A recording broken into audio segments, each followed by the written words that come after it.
යුටි බලලා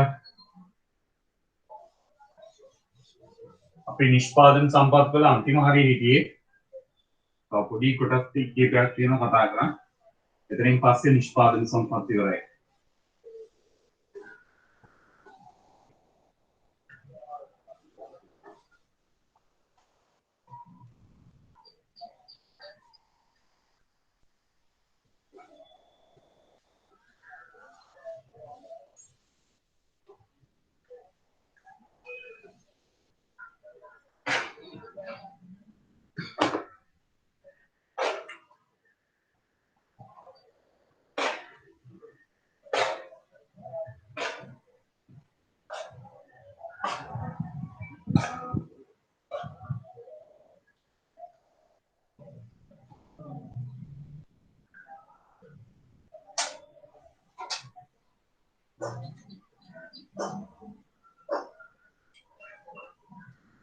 विशेष प्रागुण्य නැවැත්වෙන්නේ ළමයි.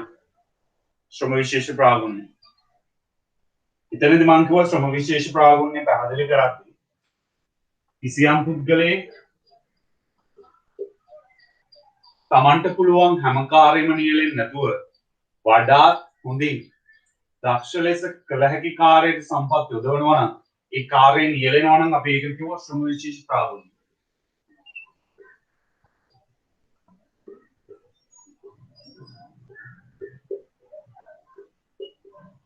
अंतिम එතන මම කිව්වා පුද්ගල විශේෂ ප්‍රාගුණ්‍ය කියලා මේක ප්‍රභේදයක් තියෙනවා.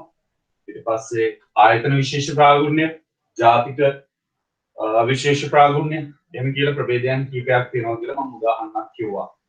ඔය ටික කතා කරලා තමයි පියදා ක්ලාස් එක ඉවර කරන්නේ. එහෙනම් මේ ඵලදායිතා තීරකවල තව එකක් තියෙනවා ශ්‍රම විභජනය.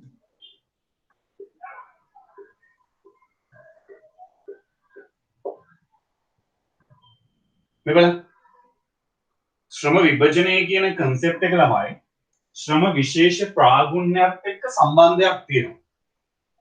ශ්‍රම විශේෂ ප්‍රාගුණ්‍ය කියලා කිව්වේ කිසියම් පුද්ගලයෙක් තමන්ට පුළුවන් හැම කාර්යෙම නියැලෙන්නේ නැතුව වඩාත් හොඳින් දක්ෂ ලෙස කළ හැකි කාර්යය නියැලීමට තමයි අපි කිව්වේ ශ්‍රම විශේෂ ප්‍රාගුණ්‍ය.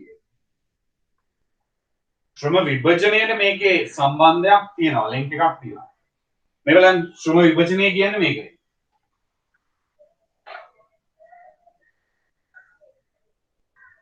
ව්‍යාපාර ආයතනයක හිතන්නකෝ මෙහෙම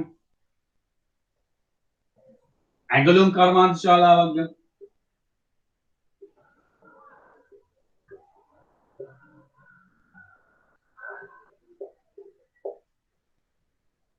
ඇඟලුම් කර්මාන්ත ශාලාවක් ගත්තොත් ඒ ඇඟලුම් කර්මාන්ත ශාලාවේ අවසන් නිමවුම එන්නේ විවිධ අධ්‍යයන කීපයකින්.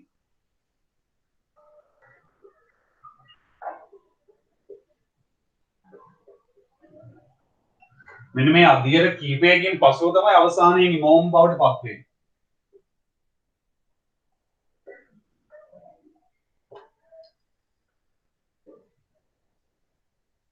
මම දැම්මොත් ඒ අධ්‍යයන වෙදි කැපීම තියෙනවා මේ පස්සේ ඇඳුම් මැසීම තියෙනවා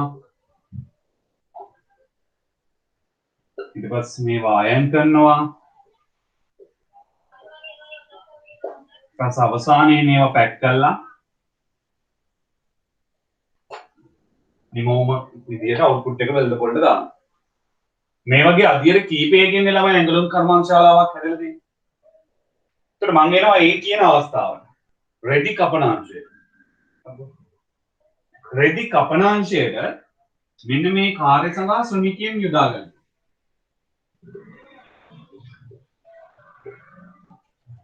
මේ රෙදි කපනාංශයට මේ යොදා ගන්න ශ්‍රමිකයන්ට වඩා දක්ෂ ලෙස කළ හැකි කාර්ය තමයි රෙදි කපන එක. කියලා හිතන්න.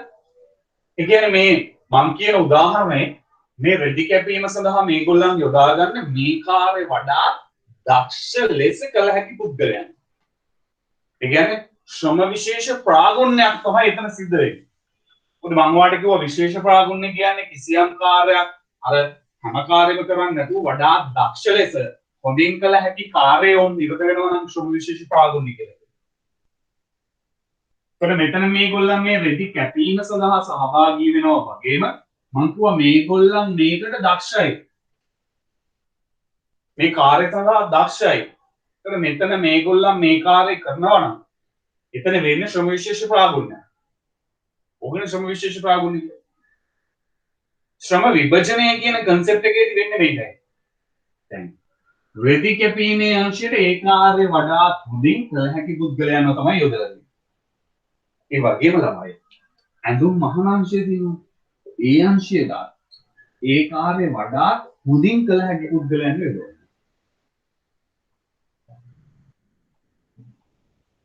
මේ අවස්ථාවේ ඒ කාර්ය වඩාත් හොඳින් කළ හැකි පුද්ගලයන්ව යොදවනවා. අයින් කරා. පැකින් කරන එකටත් ඒ කාර්ය වඩාත් හොඳින් කළ හැකි පුද්ගලයන්ව යොදවනවා. ඒකට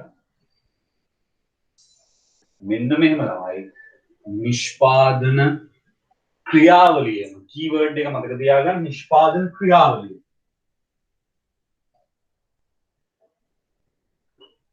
සම්පූර්ණ ප්‍රොඩක්ෂන් ප්‍රොසෙස් එක නිෂ්පාදන ක්‍රියාවලිය මුළු නිෂ්පාදන ක්‍රියාවලියම එක් එක් අධීරයන් සඳහා ඒවා වඩා හොඳින් දක්ෂ ලෙස කළ හැකි පුද්ගලයන්ව යෙදුවාම ඒකට අපි කියනවා ශ්‍රම විභජනය කියලා. ඒක ශ්‍රම විභජනය වෙන්න එක අංශයකට විතරක් ඒ කාර්ය දක්ෂ ලෙස කළ හැකි පුද්ගලයන් යොදවලා හරියන්නේ නැහැ. ඒ කියන්නේ අර ශ්‍රම විශේෂ ප්‍රාගුණ්‍ය කියන concept එක මේ අංශයට කරා කියලා ශ්‍රම විභජනය වෙන්නේ නැහැ. රෙදි කපන අංශය වගේම ඇඳුම් මහන අංශයේත් ඕක වෙන්න ඕනේ. අයන් කරන එකෙත් ඕක වෙන්න ඕනේ. පැකින් කරන එකෙත් ඕක වෙන්න ඕනේ. ඒ කියන්නේ මම කියන්නේ මුළු නිෂ්පාදන ක්‍රියාවලියම ওই සිද්ධිය වෙන්න ඕනේ. මුළු නිෂ්පාදන ක්‍රියාවලියම ඒ අධීරයන් සඳහා ඒ කාර්ය වඩා හොඳින් දක්ෂ ලෙස කළ හැකි පුද්ගලයන්ව යෙදුවාම අපි කියනවා ඒකට ශ්‍රම විභජනය කියලා. මෙන්න මේ concept එක ළමයි ශ්‍රම විභජනය කියන එක හඳුන්වලා දීලා තියෙන්නේ ඇඩම් ස්මිත් කියන ආර්ථික විද්‍යාඥයා. ආර්ථික විද්‍යාවේ පියා කියලා අපි සැලකන්නේ ඇඩම් ස්මිත්. මේ ඇඩම් ස්මිත් මේ ශ්‍රම විභජනය කියන concept එක පැහැදිලි කරද්දී ළමයි එයා උදාහරණයක් අරගෙන තියෙනවා. ඒ උදාහරණ තමයි ඇල්පෙනිති නිෂ්පාදනයක් සම්බන්ධ. ඇල්පෙනිති නිෂ්පාදනයක් සම්බන්ධයෙන් එයා උදාහරණයක් අරන් කියනවා. මුලින්ම ඇල්පෙනිත්ත සම්පූර්ණ වශයෙන් එක මිනිසයා ඉන්න නිෂ්පාදනය කරන තත්ත්වයක් තිබ්බලු. ඒ කියන්නේ ඇල්පෙනිත්තක අධීරයන් කීපයක් තියෙනවානේ. කම්බි රෝලෙන් කම්බිය දිගාරින්න ඕන. ඊට පස්සේ ඒක කෙලින් සකසන්න ඕන. ඊට පස්සේ ඒකේ අර කුඩ සකසන්න ඕන. ඊට පස්සේ අර ඇල්පෙනිත් කුඩ කෑල්ල ටොප් එක වගේ තියෙන ඒක හදන්න ඕන. අධීරයන් කීපයක් තියෙනවා. හැබැයි මේ අධීරයන් කීපයකට වෙන් කරන්නේ නැතුව හැමෝම ඒකේ සම්පූර්ණ කාර්ය කරලා බලනවා. ඒ කියන්නේ ප්‍රැක්ටිකල් විදියට කිව්වොත් හිතන්නකෝ මම මේ ආයතන නිෂ්පාදන ශ්‍රමිකයෙක් කියලා මම කරන්නේ ඇල්පෙනිති අර කම්බි රෝලෙන් කම්බිය දිගාරින් කපලා මමයි කරන්නේ. කපලා මම්ම තුඩේ සලස් කරලා මම්ම අර දේවල් කරලා අවුට්පුට් එක විදියට දානවා. එහෙම කරාම යම්කිසි ඇල්පෙනික් ප්‍රමාණයක් නිපදව ගන්න පුළුවන් වුණා. ඊට පස්සේ ඒගොල්ලන් ඒ සිස්ටම් එක වෙනස් කරලා ශ්‍රම විභජනය කරන්න ගත්තා. ශ්‍රම විභජනය කියන්නේ ඇල්පෙනිත් නිෂ්පාදනය වෙන අවස්ථාවන් අධීරයන් කීපයකට බෙදෙනවා. බෙදන්න පුළුවන් කම්බි රෝලෙන් කම්බිය දිග ඇරීම එකයි. ඒක අර හරියට කෙලින් කරලා ඒ ඇල්පෙනිත් විදියට සකස් කිරීම දෙකයි. ඊට පස්සේ ඕනනම් කපන අංශයට තව එක් අංශයක් දාන්න පුළුවන් කැපීම. ඊට පස්සේ තුඩ සකස් කිරීම. ඊට පස්සේ අර අංකේ උඩ තොප්පිය වගේ කෑල්ල ඒක සකස් කරනවා. ඒකට ඔය වගේ අධීරයන් කීපයක්. ඒගොල්ලන් ඊට පස්සේ කරලා තියෙන්නේ ඒ අධීරයන් සඳහා ශ්‍රමිකයෝ වෙන් කරලා. ඒ කියන්නේ සම්පූර්ණ එකනා මුළු ප්‍රොඩක්ට් එකම හදන්නේ නැහැ. එක එක සෙක්ෂන් වලට වෙන් කරනවා. වෙන් කරාන් පස්සේ එක සෙක්ෂන් එකකින් තමයි කම්බිය දිගාරින්නේ. තව සෙක්ෂන් එකකින් තමයි ඒක කෙලින් හදන්නේ. ඉතින් ගාලා. තව සෙක්ෂන් එකකින් තමයි කපන්නේ. කපලා අර අනිත් සෙක්ෂන් එකට යනවා. ඊට පස්සේ තුඩ සකස් කරනවා. ඊට පස්සේ අර අවසානය ගන්න. එහෙම කරාම මේ දෙවැනි අවස්ථාවේ ශ්‍රම විභජනය කරාම විශාල ඇල්පෙනික් ප්‍රමාණයක් කලින්ට වඩා නිපදව ගන්න හැකි වුණාලු. උල හේතුව ළමයි අර එක කාර්යයක් විතරක් කරද්දී පොඩ්ඩක් කාර්යක්ෂමයිනේ. මොකද හේතුව අපි දන්නවා එක කාර්යයක් විතරක් කරද්දී ඒ කාර්යයට ඒ මිනිස්සයා දක්ෂ වෙනවා. ඒ කාර්ය සම්බන්ධයෙන් මේ මිනිස්සයා විශේෂීකරණය. එතකොට මේ මිනිස්සයාට වඩා හොඳින් කළා කරන්න පුළුවන්. උදාහරණයක් විදිහට මම කාර්යයන් ගොඩාක් කරන්නේ නැතුව මම කරන්නේ මේ උගන්වන එක විතරයි නම්. හරිද? ඒකට මම වැඩි කාලයක් මම වැඩියෙන් මුළු ඔක්කොම කරන්නේ මේ කාර්ය විතරයි. ඒකට මම මේක කරලා එක්ස්පීරියන්ස් එක මම මේ කියන්නේ මේකෙන් මට ලොකු දෙයක් කරන්න පුළුවන්. ඒ කියන්නේ වඩා හොඳින් කරන්න පුළුවන්. හරිද? හැමදේම කරන්න ගත්තොත් එහෙම සමහර ගුරුවරු ඉන්න ටියුෂන් එක පාර්ට් ටයිම් කරන්නේ. හරිද? ඉස්කෝලේ උගන්වනවා, ඉස්කෝලේ වැඩ ටික කරනවා, ඊට පස්සේ අවුරුදු දෙකක් මොකක් හරි කරනවා. මේක ගොඩාක් එක කරනවා. එහෙම කරොත් අර ඒකේ ගන්න ඉෆෙක්ට් එකට වඩා අර කාර්ය විතරයි නම් කරන්නේ ඒක නියැලීම නිසා ඒ මිනිස්සේ එතන ඒකට වඩා දක්ෂ වෙනවා. ඒ හේතුව නිසායි ශ්‍රම විභජනය තුලින් වැඩි නිමවුමක් ගන්න පුළුවන්. කොහොමද ශ්‍රම විභජනය කියන්නේ? සමස්ත නිෂ්පාදන ක්‍රියාවලිය අධීරයන් වලට බෙදලා ඒ අධීරයන් සඳහා ඒ කාර්ය වඩා හොඳින් කළ හැකි පුද්ගලයන්ව යොදවනවා නම් අපි ඒක කියනවා ශ්‍රම විභජනය කියලා. විශේෂ ප්‍රාගුණ්‍ය කියන්නේ අර කළ හොඳින්ම කරන්න පුළුවන් කාර්ය නියැලෙන එක. ඒක කාර්යයක් ගැන කියන්නේ ඒ වගේ මුළු නිෂ්පාදන ක්‍රියාවලියම සිද්ධ කරාම තමයි අපි ඒකට ශ්‍රම විභජනය කියලා කියන්නේ. අර මම ඔයාලට ගිය සතියේ උදාහරණයක් කිව්වේ මාකටිං මැනේජර් කෙනෙක් ඔෆිස් එකක මාකටිං මැනේජර් කියලා ගත්තොත් ඒ මාකටිං මැනේජර් ඒ කාර්යයට වඩා දක්ෂ වෙන්න ඕන.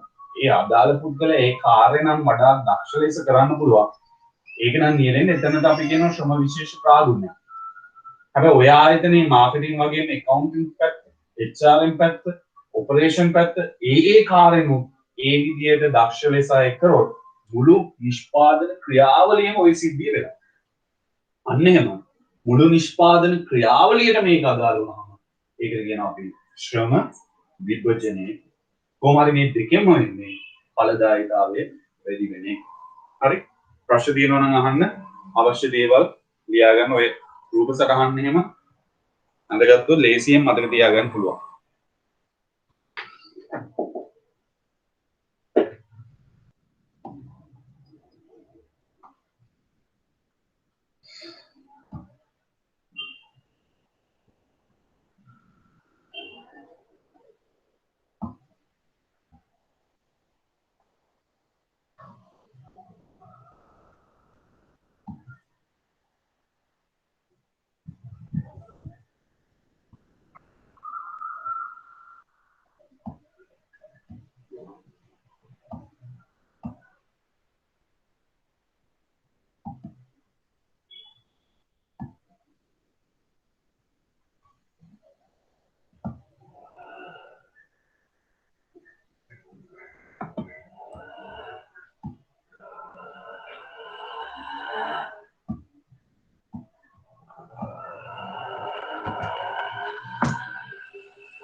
දැන් ප්‍රශ්න තියෙනවා නම් අහන්න.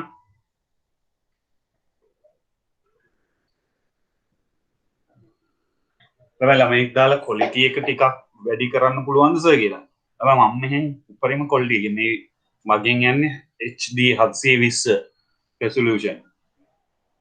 එතකොට ඔයාට ඒ 720 පේන්නේ නැත්තේ කනෙක්ෂන් එකේ මදිකමක් නිසා. මම මෙහෙන් අප්ලෝඩ් කරන එක ඒ කියන්නේ මගේ මේ පැත්තෙන් යන එක අවුට්පුට් එක 720 දෙන්නේ.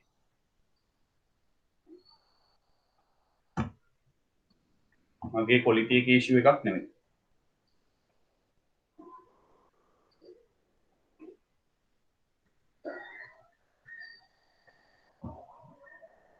අවශ්‍ය දේවල් නෝට් එකක් දාගෙන ඉවර වෙලා කියන්නේ.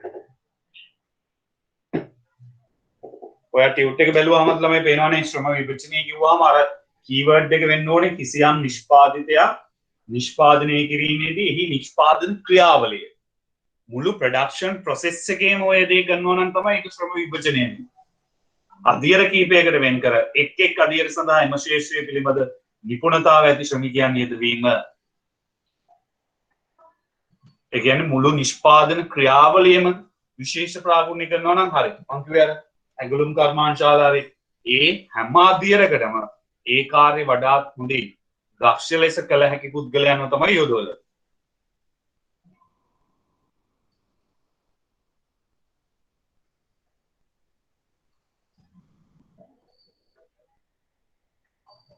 උදාහරණයක් බලන්න පිටුවංක 21 තියෙනවා. නෝට් එකක් කියවලා ඉවර වෙලා ඔය අවශ්‍ය දේවල් ලියාගෙන ඉවර වෙලා කියන්නේ. ඊට පස්සේ මාතෘකාව ශ්‍රම විභජනයේ වාසි සහ අවාසි.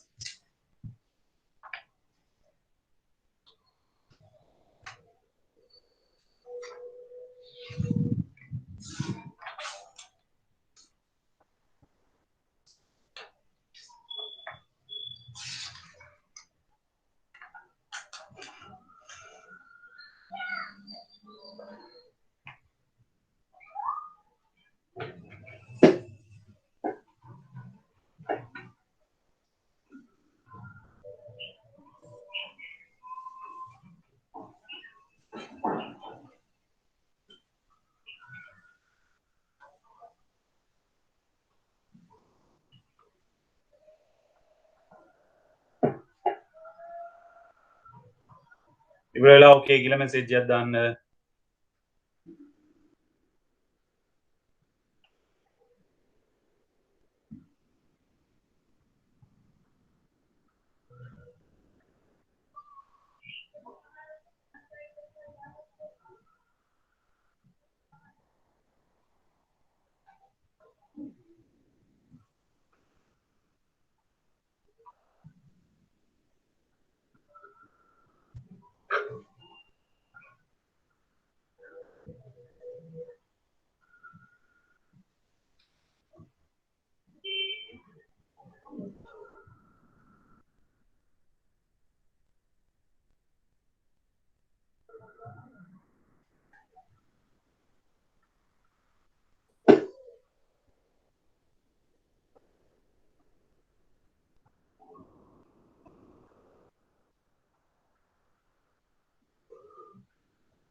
හරිනේ.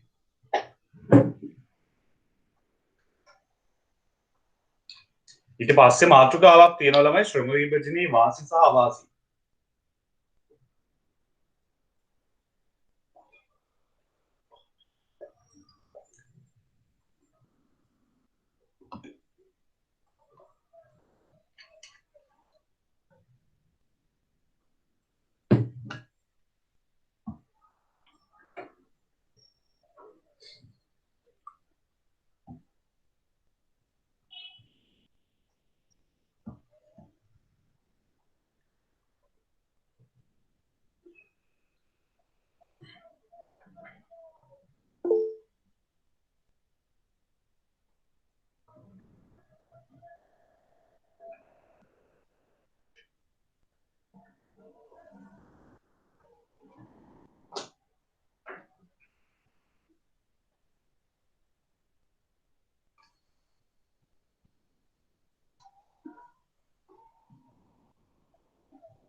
උදාහරණයක් කියවනේ.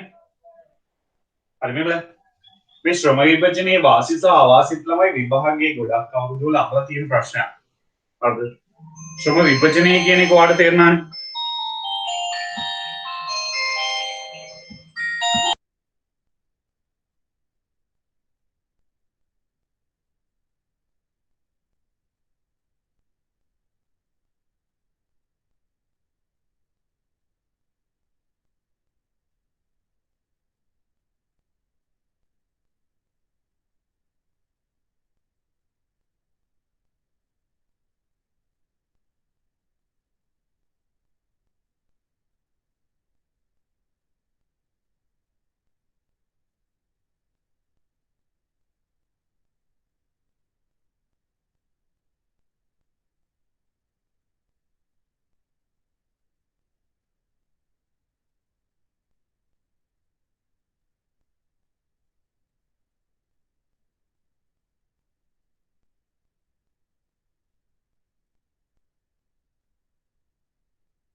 හරි මෙවල ශ්‍රම විභජනය කියන එකේ අදහස වලට මතකද අදහස කියලා මම කිව්වේ නිෂ්පාදන ක්‍රියාවලිය අධීරයන් කීපයකට වෙන් කළා ඒ අධීරයන් වලදී ඒ කාර්ය හොඳින් කළ හැකි පුද්ගලයන් වෙදෙව්වාම මුළු ක්‍රියාවලියම ඒකට කියනවා ශ්‍රම විභජනය. ඕකේ වාසි කීපයක් තියෙනවා මේවල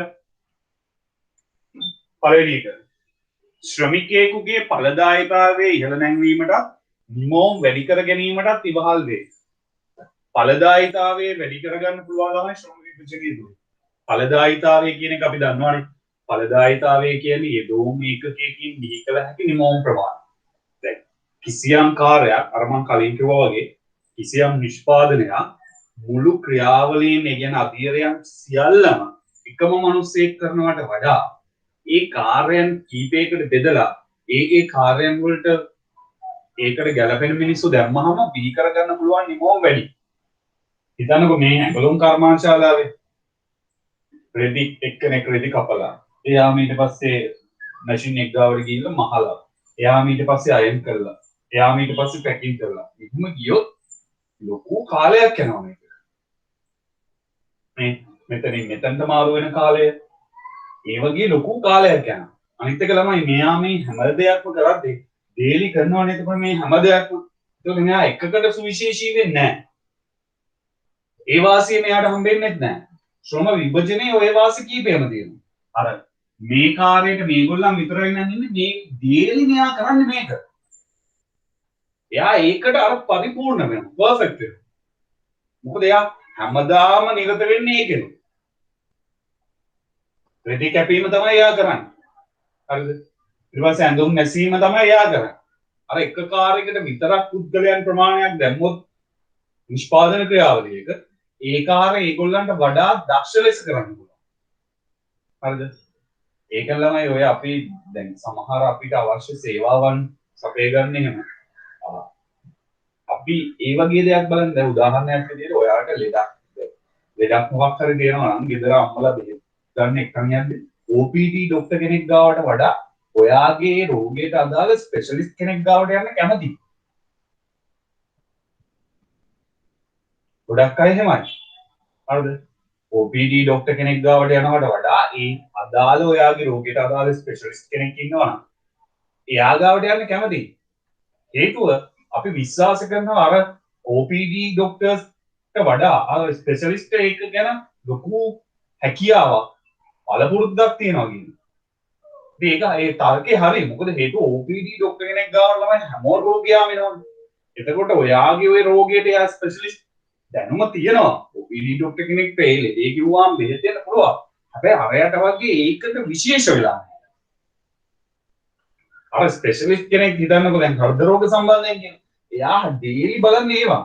එයාට වයිවාරම් ලෙඩෙනවා. ඒ ඔක්කොම එයාගේ එක්ස්පීරියන්ස් එක. ඔයාව සමහර වෙලාවට ඔයා රෝග ලක්ෂණ දෙකක් තුනක් කියලා ඒවට කියනවා. හරි මේක තමයි ලෙඩේ. මට කලින් ඔක්කොම පේෂන්ට් කෙනෙක් ඇවිල්ලා තියෙනවා. ඔය රෝගවයි තිබ්බේ. ඔය ලක්ෂණමයි තිබ්බේ. අර එක්ස්පීරියන්ස් එකක්. අර ඒ වගේ අර ඒ කාර්ය විතරක් කරොත් ළමයි මෙයා මේකට පර්ෆෙක්ට්. පර්ෆෙක්ට් උනන් පස්සේ මේක වඩා හොඳින් මේ මනුස්සයර කරන්න පුළුවන් වුණාම අඩු කාලෙකින් කරගන්න පුළුවන්. ඒක හොඳට මතක තියාගන්න. ශ්‍රම විභජනයක් සිද්ධ වුණාම ඵලදායීතාවය වැඩි වෙනවා. ඵලදායීතාවය වැඩි වෙනවා කියන්නේ අඩු කාලයකින් නිමෝමක් ලබා ගන්න පුළුවන්. වැඩි නිමෝමක් ලබා ගන්න පුළුවන්. අර කාලය නාස්තිය වැඩි නැහැ. ඒ වගේම අර මං කියපු කතාව මේකට අදාළ පළපුරුද්ද වැඩි වීම නිසා මේ කාර්ය මේගොල්ලන්ට වඩා හොඳින් දක්ෂ ලෙස කරන්න පුළුවන්. ඉතින් වාහනයක් හදන්න ඔයා යනවා කියලා. වාහනේ හදන්න ගියම ළමයි සාමාන්‍ය බාස් කෙනෙක් ගාවට ගියොත් සාමාන්‍ය බාස් කෙනෙක් ගාවට ගියොත් ඔයා මේක කිව්වහම එයා කියනවා හරි. එහෙනම් මේක තමයි ඉෂුව එක. හරිද? ඒක ගලවලා බලන්න. බලුවම ඒක නෙමෙයි ඉෂුව එක. හරිද? ඊට පස්සේ තව එකක්. මොම කළා ඔමාරි දවස් අවසන් වෙද්දි කොහොමද ලෙඩේ හදන්න. හැබැයි ওই වාහනවලත් ඉන්නවා ළමයි කොටස් වල ස්පෙෂලිස්ට්ලා. සමහර වෙලාවට ඒගොල්ලන්ට එහෙම ස්පෙෂලිස්ට් නැති වුණාට ඔයා යාළුවන්ගෙන් කාගෙන් හරි අහලා බලන්න මේ වගේ ලෙඩකට කවුද හොඳ කියලා. ඒකෝට කියනවා අන්න අතන තියෙන ගැරන්ටි එකේ නෑනම් සුබව.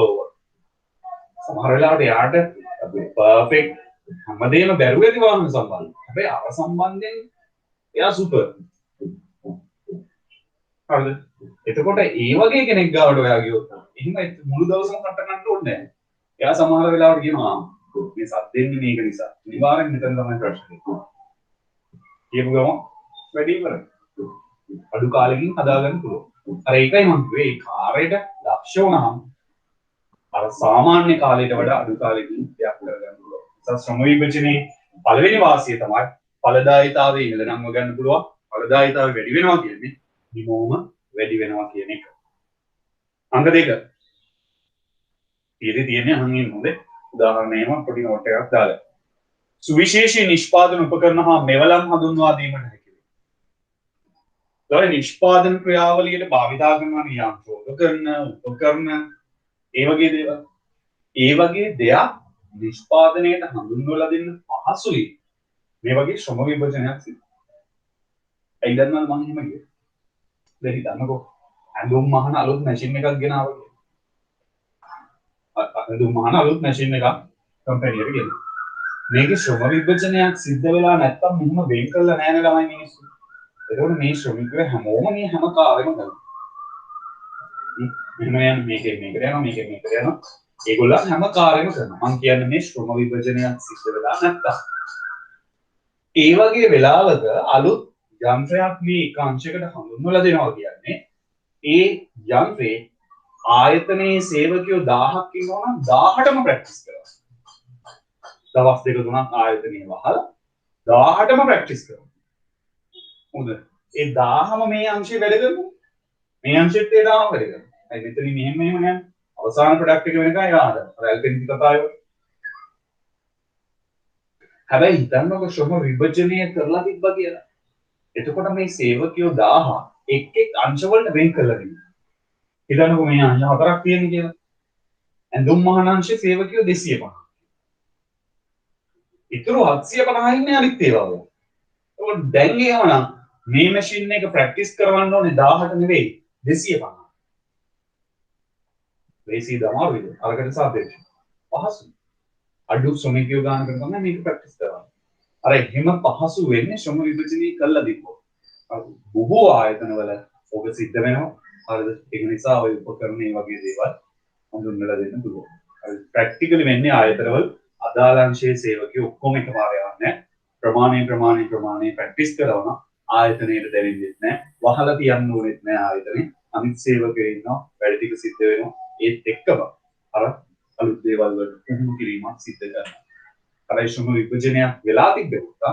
ඕක උන්ට වඩා සංකීර්ණයි. තව ප්‍රයෝජනයක් මතක තියාගන්න. සුවිශේෂී නිෂ්පාදන උපකරණ හා මෙවලම් හඳුන්වා දෙන්න පහසුයි. හඳුන්වා දෙන්න හැකියාව තියෙනවා. 3. විවිධ කාර්යයන් අතර මාරු නොවන බැවින් ශ්‍රම කාලය ඉතිරි කරගත හැක. මම කලිනුත් කිව්වා මේ ශ්‍රම විභජනයේ කරාම තමයි කාලය ඉතුරු වෙන්නේ. ටයිම් වේස්ට් වෙන්නේ නැහැ. ඇයි දැන් ශ්‍රම විභජනය කරේ නැත්නම් ළමයි මෙතන ඉඳන් මෙතනට යන්න ඕනේ. දැන් ඔයා නිකන් කල්පනා කරන්නකො ෆැක්ටරි එක මෙතන ඇඳුම් කපලා මේ එහා පැත්තේ මැෂින් එක දිනවද? එහෙම නෑනේ. එහෙනම් ඉතින් කාමරයක් මේ පොන්චි කාමරයක් ඇතිනේ මුළු ෆැක්ටරියක් දාලා. එහෙම නෑ. ඇඳුම් මේ රෙදි කපනාංශයේ ඉඳන් යම්කිසි තැනකට යන්න ඕනේ මේ මහානාංශයේ. මහානාංශයේ ඉඳන් යම්කිසි තැනකට යන්න ඕනේ අයන් කරනද. එතකොට මේ එකම කෙනා නම් ඔක්කොම කරන්නේ මේ අංශ අතර මාරු වෙන්න විශාල කාලයක් යනවා. හරිද? අංශ අතර මාරු වෙන්න විශාල කාලයක් යනවා. හැබැයි දැන් ශ්‍රම විභජනය කිරීම නිසා නෑ.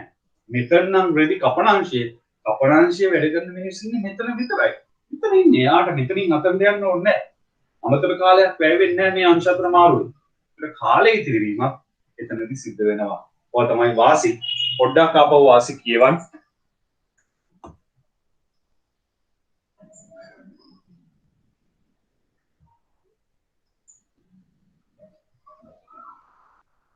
කියවලා ඉවර වෙලා මොකක් හරි ප්‍රශ්නයක් තියෙනවා නම් අහන්න නැත්නම් ඕකේ කියලා මෙසේජ් එකක් දාන්න.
ළමයි ටියුට් එක නැත්තම් මේ මම දාන්නම් අර අදපු ගෲප් එකටත් දැම්මා.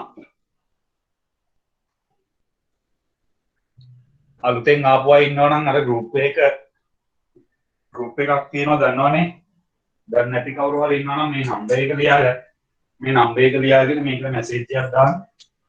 0.7 0.5 880යි 800. ඒ ගෲප් එකට ඇඩ් කරයි 0.7 0.5 880යි 800. හරි මේ ගෲප් එක මේ නම්බර් එකට මැසේජ් එකක් දාන්න. ඒක ගෲප් එකක් තියෙනවා. ඒකට ඇඩ් කරයි. ඔයා ඇඩ් වෙලා නම් ඉන්නේ. ආපහු ටියුට් එක මම ඒකට දාන්නම්. හරි පස්සේ නම් ඇඩ් උනේ.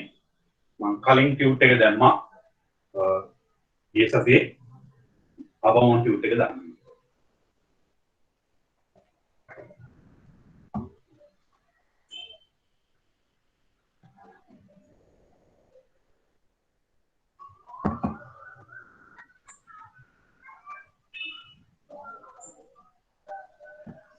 හරිනේ ළමයි. ඒ කතා කරේ වාසි. හරි කතා කරේ වාසි. හොඳ පැත්තක් වගේම ළමයි මේකෙන් නරක පැත්තකුත් තියෙනවා.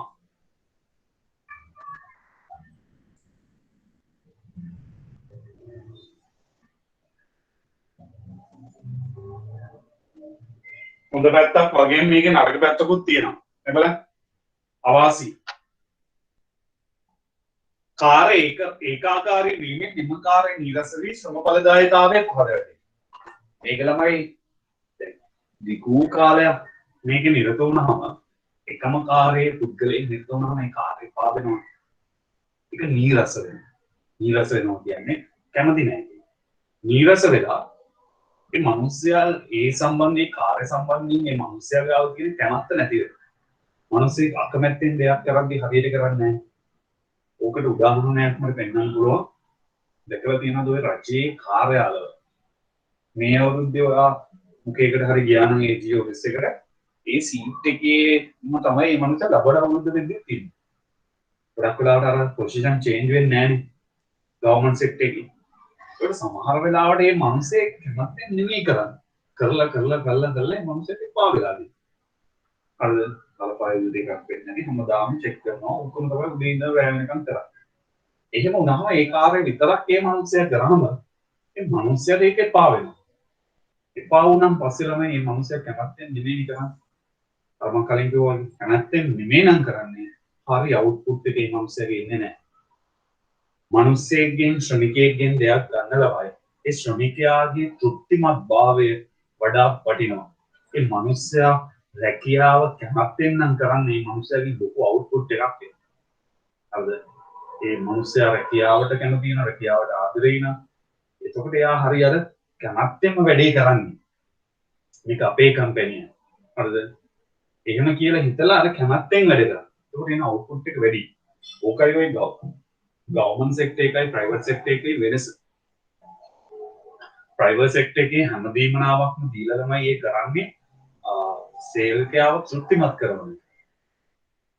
හොඳ පඩියක් දෙනවා සමහර වෙලාවට ට්‍රැවලින් ඇලවන්ස් එකක් දෙනවා.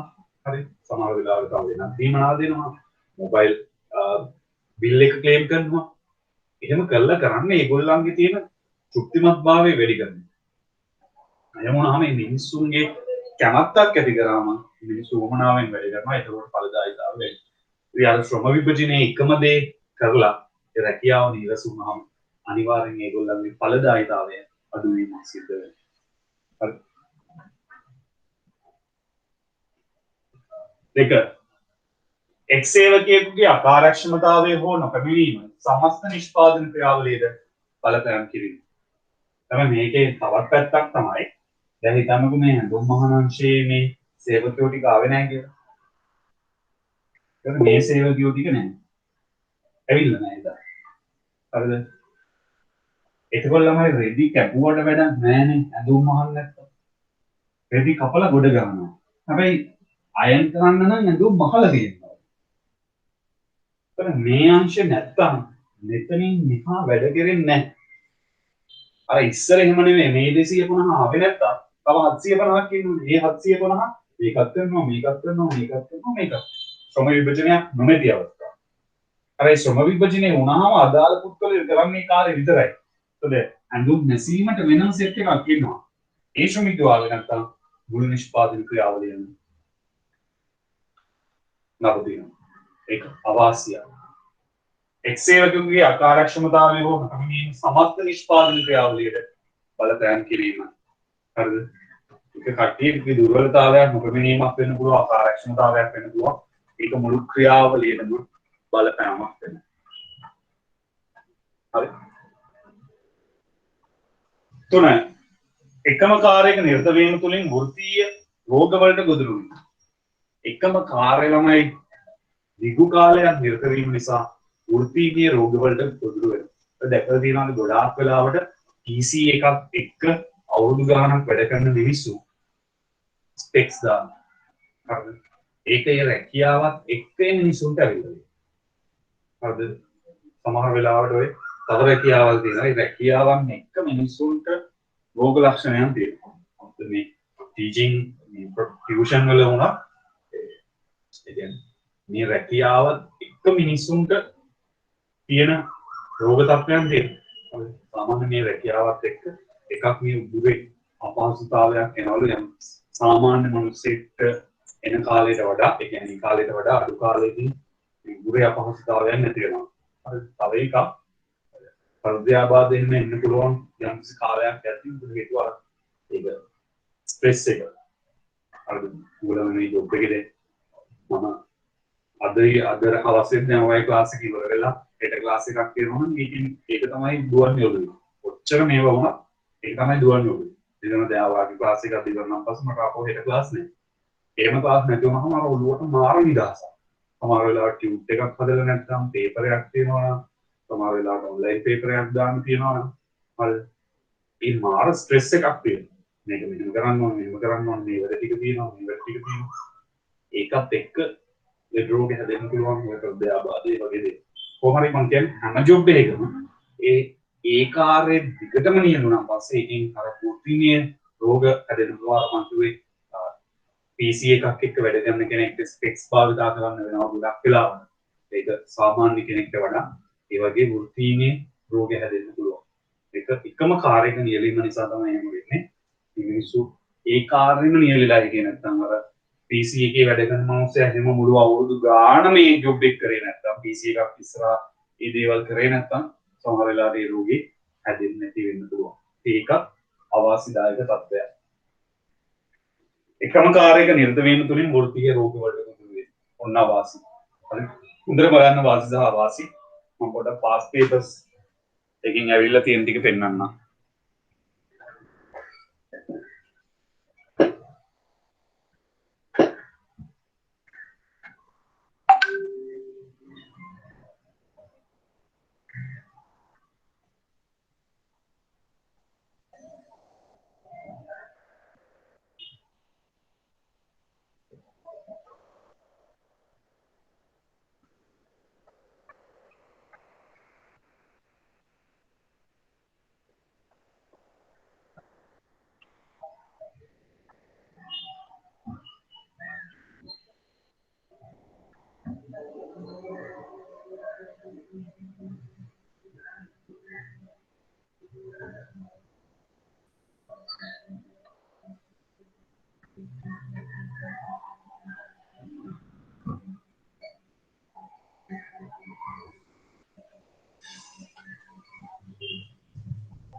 කරණය ළමයි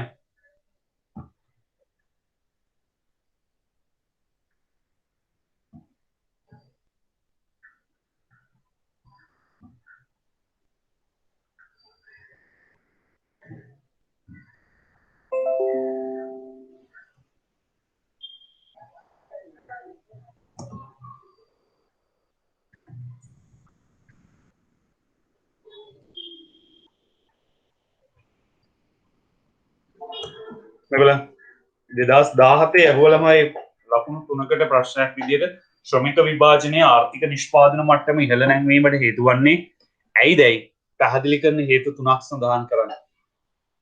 හේතු 3ක් දක්වන්න ඕනේ. ශ්‍රම විභජනය නිෂ්පාදනයේ ඉහළ නංවන්න හේතු වෙන්නේ ඇයි කියලා.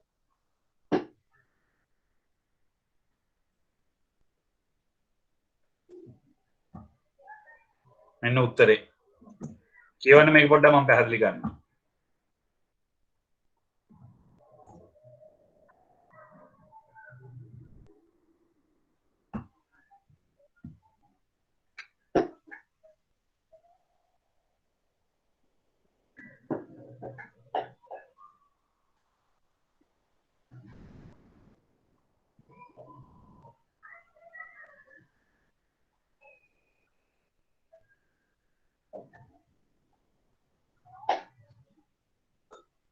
කරුණු පහක් තියෙනවා ළමයි. ඕකෙන් එතකොට කරුණු 3ක් කිව්වහම ඇති. ලකුණු 3 හම්බෙනවා.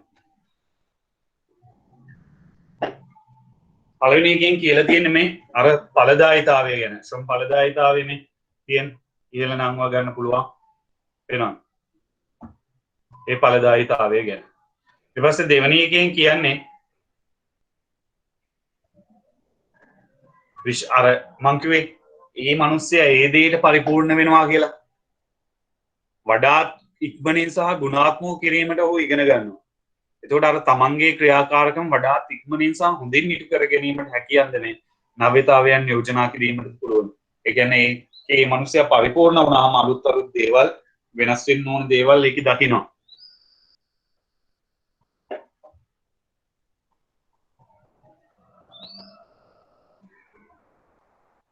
මේ හතර තුන්වෙනි එකේ තියෙන්නේ අර ඵලදායීතාවය වැඩි වෙනවා කියලා කියනවායි ඒ එදොම් වලින් ගන්න නිමෝම් වැඩිනේ. එතකොට වෙන්නේ ඒකක පිරිවැය අඩු වෙන එක. ඒකට ව්‍යාපාරයේ ඒකකයක් සඳහා යන පිරිවැය අඩු වීමක් සිද්ධ වෙනවා. මේවා ඉතින් ඔයාලට දැන් එකපාරට හිතුන් නැති වුණාට මේ A level පේපරේ ඉතින් A level මුළු සිලබස් එකම දන්න කෙනෙක් ගෙන්න යන්නේ. එතන මුළු ඔක්කොම දැනගත්තාම ඔයාට ඕවා එකින් එක නිකම්ම සම්බන්ධ වෙනවා. අර මං කිව්වේ යන්ත්‍ර සූත්‍ර උපකරණ භාවිතා කිරීමේ හැකියාවක් තියෙනවා කියලා. ශ්‍රම විභජනය තුළින් එතකොට යන්ත්‍ර සූත්‍ර උපකරණ හඳුන්වා දෙමින් ඵලදායීතාවය ඊළඟවා ගන්න පුළුවන්.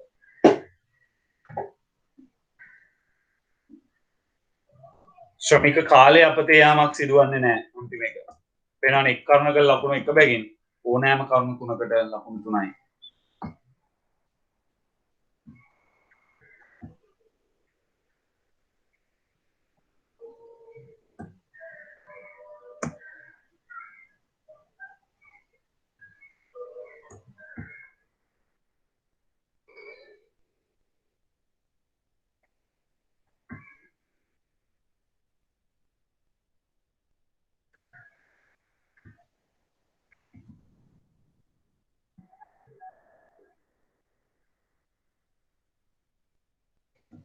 හරි.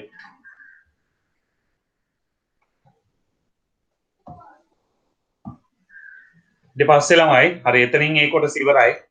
ඊට පස්සේ අර ටියුට් එකේ මම ප්‍රශ්නයක් දාලා තියෙනවා. මේක ඇත්තටම මේ පාඩමට විතරක් අදාළ එකක් නෙවෙයි. ඔයා මුදල් කියලා පාඩමක් තියෙනවා 13 වසරේ.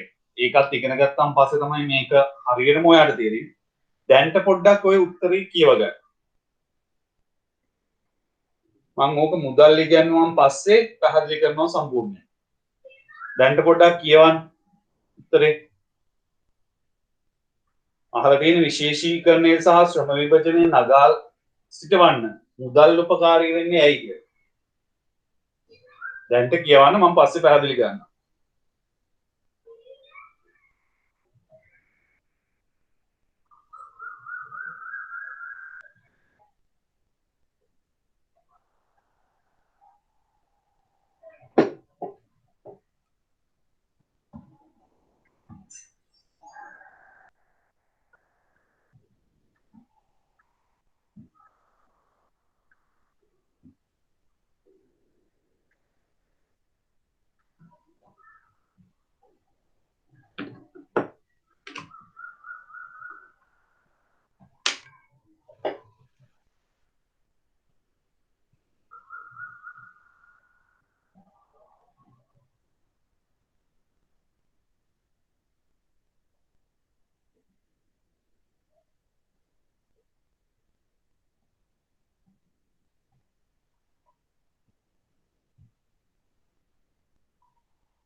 අල්ලමයි කියවල ඉවරයිද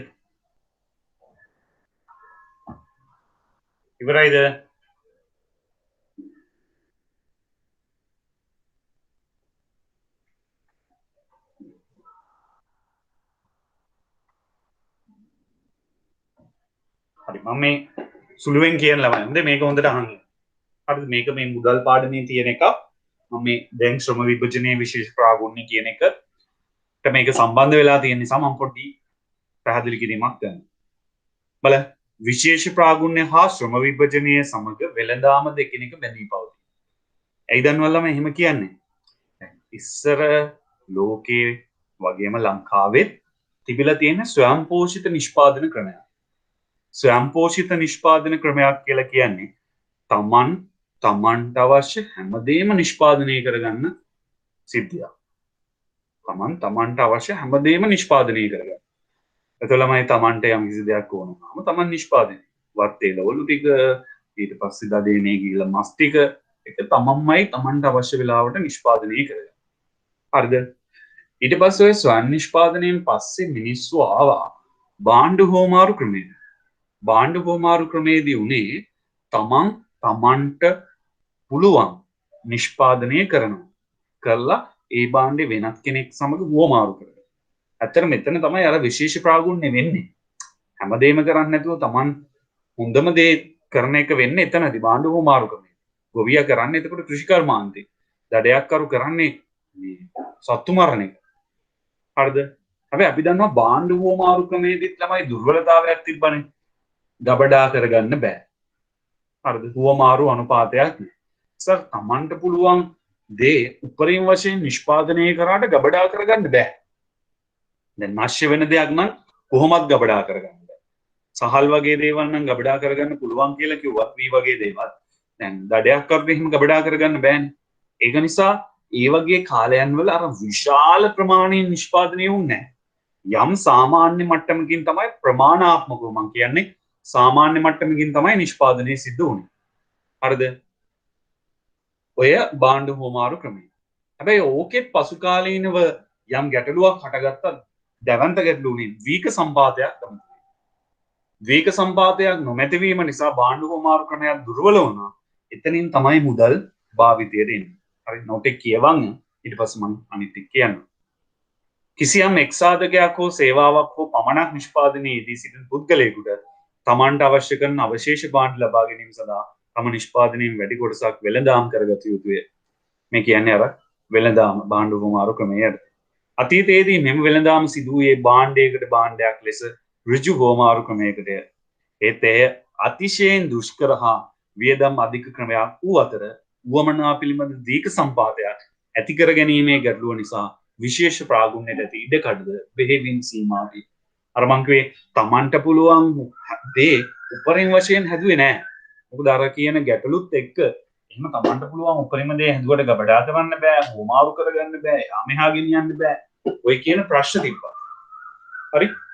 තුන්වෙනි ඡේදයේ කියනවා බඩු හෝමාරු ක්‍රමයේ යටතේ පැන නැගුණු දුෂ්කරතාවයන් ඉවත් කර ගැනීම සඳහා මුදල් භාවිතයේ ඉවහල් වූයේය. මුදල් භාවිතය ආවන් පස්සේ ළමයි මිනිස්සු කරේ තමන් ගාව තියෙන භාණ්ඩ ටික මුදලට වික්කා.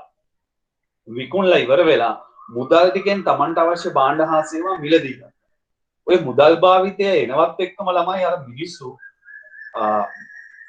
විශේෂ ප්‍රාගුණ්‍ය කරාට මං කියවනේ සුළුවෙන් විශේෂ ප්‍රාගුණ්‍ය කරේ කියලා. අඩු ප්‍රමාණයක් හැදුවේ කියලා. ගබඩා කරන්න බෑ ඒ කියන හේතු නිසා. හැබැයි මුදල් භාවිතයට ආවන් පස්සේ ඔය කියන ගබඩා කිරීමේ අපහසුව, රැගෙන යාමේ අපහසුව, ඒ ප්‍රශ්න මුකුත් නැහැ. තමන් දෙයක් නිෂ්පාදනය කළා ඒ අදාළ තමන් කියන්නේ ඒ අදාළ ප්‍රමාණය වෙළඳ පොලේ විකුණන්න පුළුවන්. විකුණලා සල්ලි කරගන්න පුළුවන්. සල්ලි ටික තියන් ඉඳලා තමන්ට අවශ්‍ය දෙයක් ආවහම තමන්ට අවශ්‍ය වුණාම දෙයක් ඒක මිලදී ගන්න පුළුවන්. මුදල් භාවිතය ආවහම මිනිස්සු අර සුළු ප්‍රමාණයෙන් විශේෂ ප්‍රාගුණ්‍ය කර හිටපු එක විශාල ප්‍රමාණයෙන් සිදු කරන්න ගත්තා.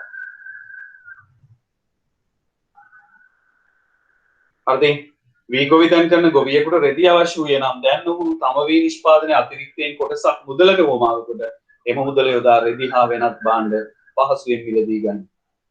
භාණ්ඩ හෝමාරු ක්‍රමයේ පැවති දුෂ්කරතා ඉවත් කිරීම මගින් මුදල් වෙළඳාමට හා විශේෂ ප්‍රාගුණ්‍යයට පුළුල් වීමට විශාල ඉඩකඩක් සලසා ඇත. අර මම ඔයාලට කිව්වේ ඒ විශේෂ ප්‍රාගුණ්‍ය සහ ශ්‍රම විභජනය පුළුල්ව කරගන්න උපකාරී වෙන්නේ මුදල්.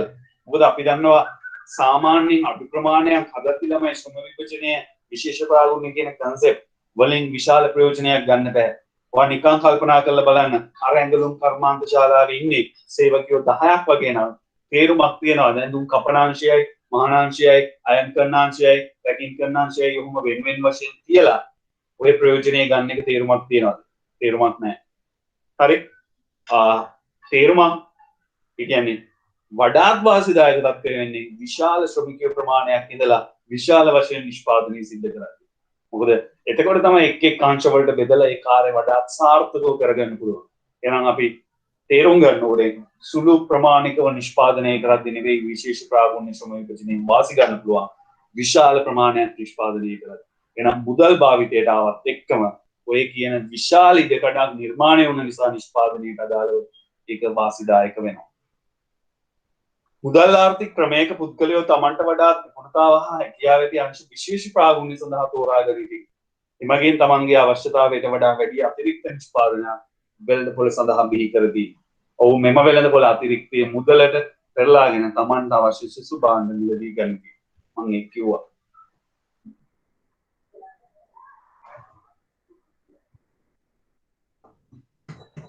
අන්තිමේ කියනවා ශ්‍රම විභජනයේ වැනි සංකීර්ණ ක්‍රියාවලියක් සාර්ථක වනුයේ විශාල වෙළඳපොළක් පවතින විටදී කිව්වා ඒක. මුදල් භාවිතය නිසා හුවමාරුව කාර්යක්ෂම වීම කරනකොට විශාල වෙළඳපොළක් ඒ සඳහා විවෘත කර ගැනීමට හැකියාව ලැබේ. ඔයගලම එතකොට ඔය ඡේදෙම ලියන්න ඕනේ නැහැ. ඔය වගේ ගැළපෙන උත්තරයක් ලියුවාම ලකුණු 4 හම්බෙන්නේ. හරි? ඉතින් තේරෙනවනේ. එතකොට ඔයා ඔකෙන් ගන්න ඕන අදහස තමයි විශේෂ ප්‍රාගුණ්‍ය සහ ශ්‍රම විභජනය විශාල ප්‍රමාණයෙන් සාර්ථක කරගන්න මුදල් භාවිතය උපකාරී වුණා. මොකද මුදල් භාවිතයත් එක්ක තමයි මිනිස්සු වෙළඳාම කියන concept එක බිහි වෙලා තිබ්බට ඒක පුළුල් වශයෙන් සිද්ධ කරේ. වර්තමානයේ මුදල් නිසා තමයි අපි නිෂ්පාදන ආයතන සමහර වෙලාවට විශාල රිමෝන් එකක ප්‍රමාණයක් නිෂ්පාදනය කරලා විකුණනවා. විකුණලා මිලියන ගණන් බිලියන ගණන් අදාළ මාසෙ උපයනවා. උපයලා ඒ සල්ලි තමන්ට අවශ්‍ය විවිධ දේවල් අවශ්‍ය වුණාම මිලදී ගන්න පාවිච්චි කරනවා. ඉතින් අද ඔය තත්ත්වය ඇති වෙන්නේ නැහැ මුදල් කියලා සංරචකයක් තිබ්බේ නැත්නම්. අර වගේ භාණ්ඩ හුමාරු ක්‍රමයක් නම් තිබ්බේ ඔය මිලියන ගණන් බිලියන ගණන් මාසෙකට නිෂ්පාදනය කරන්නේ නැහැ.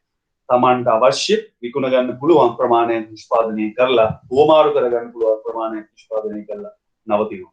ඉතින් මුදල් නිසා තමයි ඔය හැමදේම වෙලා තියෙන්නේ. ඕක ශ්‍රම විභජනය සහ විශේෂ ප්‍රාගුණ්‍යයට ඇති වන වාසිය.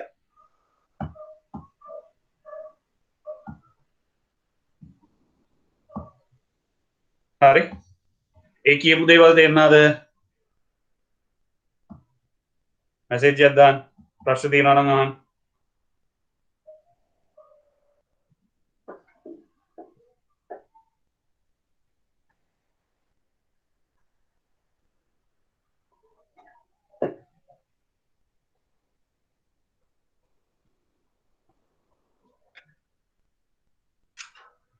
හරි. හරි. තමයි එතකොට උත්තරින් ওই පාඩම ඉවරයි නිෂ්පාදන සම්පත් කියන පාඩම. ඒක අපිට තියෙන නිෂ්පාදන හැකියාමායින් වක්‍ර කියන පාඩම. එතන මම හැකියාමායින් වක්‍ර දැන් කතා කරන්නේ නැහැ. මම ක්ලාස් එක මෙතනින් පොඩ්ඩක් නවත්තනවා. මේ උදේ පොඩ්ඩක් මේ අකින ගතියක් තියෙන උදේ ක්ලාස් එක කරේ පොඩ්ඩක් අමාරුයි. මේ ඒක නිසා අදට මම ක්ලාස් එක වේලාසනින් ඉවර කරනවා. ඒකට ඊළඟ දවසේ ආපහු වඩ ක්ලාස් තියෙන්නේ ලබන බදාදා. හරි? ලබන බදාදා එතකොට හැකියාමායින් වක්‍ර වලින් තමයි පාඩම් පටන් ගන්න. හරි? මේ උගන්වපු එකේ අද දවසේ කරපු ඒ වගේ මොනවා හරි ප්‍රශ්න තියෙනවා නම් අහන්න පුළුවන්.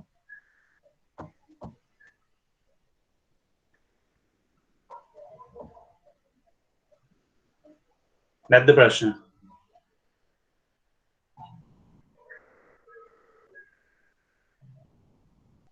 හරි. එතන නිෂ්පාදන සම්පත් පාඩම ළමයි උතරින් ඉවරයි. පොඩ්ඩක් පාඩම් කරගන්න. අන්තිම වෙනකන් කතා කරා. ඊට පස්සේ හැකියාමායින් වක්‍ර දෙන්න හැකියාමායින් වක්‍ර කියන වැදගත් පාඩමක්.